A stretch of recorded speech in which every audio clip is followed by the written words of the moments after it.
How do you say no to a $1 million settlement offer? You want to know the answer? Come join me in the rain as I share with you the answer as I head to the train this morning as I go into the city to work. Hi, I'm Gerry Oginski. I'm a New York medical malpractice and personal injury attorney. All right, so let's say you brought a lawsuit against your careless doctor, and now, throughout the entire 2 years of litigation, the defense has told you that they're not going to settle and will not offer a dime. You are now resigned to having to try your case, meaning that you go to trial and have a jury ultimately reach a decision in your particular case. When you go to trial, a jury will have to determine whether you are slightly more likely right than wrong than what you are claiming is true. And they will have to determine whether the doctor whom you have sued was careless, whether he violated the basic standards of medical care, and whether that carelessness was a cause of your injuries.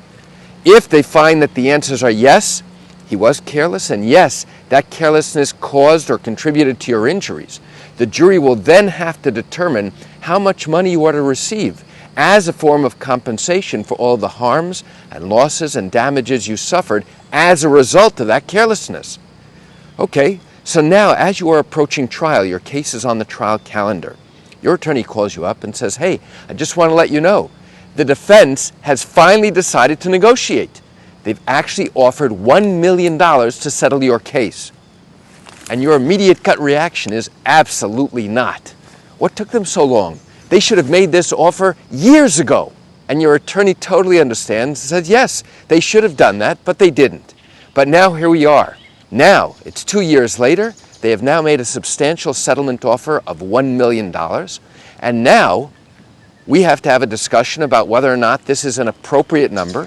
And we have to discuss whether or not to turn the umbrella back on, to open the umbrella because it is raining. We have to have a discussion about whether or not to make a counteroffer. And you simply say, listen, I don't like the fact that they took 2 years before they actually made a settlement offer. And they told me, they told you, my attorney, that they were never going to settle. So now I'm conflicted. I don't understand. Your reaction is absolutely not. Tell them to take a hike. We are not accepting $1 million. So how do you tell the defense after they come back and offer $1 million to settle your case that you are rejecting their offer? I'll tell you how. First of all, you, as the injured patient, as the injured victim, are not the ones to communicate that rejection. It will be your attorney to have that conversation with the defense attorney. Now, what do you do in that instance? Do you simply say, no, have a nice day, we'll see you at trial? That is one of your options. You can turn around and say, listen, we're not going to negotiate. We feel the case is worth $5 million, and unless you're really serious about trying to negotiate and settle this case, there's no further point in having any additional conversations. Your attorney may turn around and say, listen, we feel that this case has a value of $5 million. And by you offering only $1 million suggests to us that you are not serious and not operating in good faith to try and negotiate and settle this case. One option is simply say, thank you for the offer, but the answer is no. And now the defense will wait for a counteroffer. If there is none forthcoming, meaning that the attorney says, hey, listen, we will accept $6 million to settle this case, or we will accept some other number to settle this case, now the defense is left with trying to decipher, trying to determine, okay, how much is it going to take to settle this case, if they are really serious. And they may come back and say, listen, I can't bid against myself. I can't keep offering more and more money without knowing for certain whether or not it's going to settle. And if each time we come back and you simply say no, no, no, then guess what? The defense is going to be at a significant disadvantage, and they're going to get frustrated very quickly because they don't have a good faith negotiation partner. And that means not that your attorney is giving up anything, but there's a lack of communication. When there is a lack of communication, trust breaks down. And once the trust breaks down, settlement negotiations will soon break down afterwards. Oftentimes, a better strategy is to have a real conversation with the defense. Say, listen, all the evidence points to the fact that this case has a value of $5 million. You want to go to trial? Fine, we'll go to trial. We think that this case at trial has a value of $8 to $9 million. And then once it goes up on appeal, we think that the appellate court, based upon prior decisions, is now going to uphold a verdict of maybe $5 to $6 million.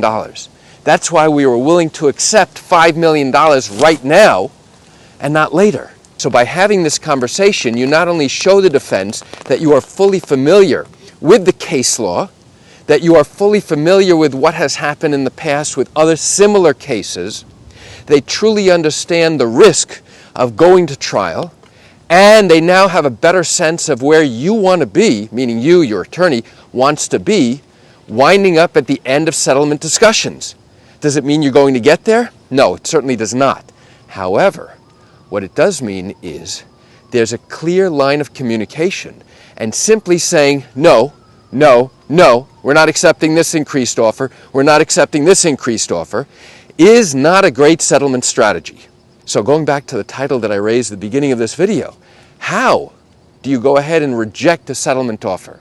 As I mentioned earlier, you, as the injured patient, as the injured victim, do not do it. It is your attorney who does it. And oftentimes it will be done very politely, very professionally, saying thank you, but no, that's insufficient to settle this case. So why do I share this great information with you as I head to the train this morning? I share it with you just to open your eyes and to help you understand how these types of cases work in the state of New York. You know, I realize you're likely watching this because you have questions or concerns about your own matter. Well, if your matter did happen here in New York, and you have not yet started a lawsuit, but are thinking of doing so, and still have questions that need to be answered, what I invite you to do is pick up the phone and call me. You know, I answer questions like yours every single day, and I'd love to chat with you. You can reach me at 516-487-8207, or by email at Gerry, Gerry, at oginski-law.com. That's it for today's video. I'm Gerry Oginski. Have a wonderful day.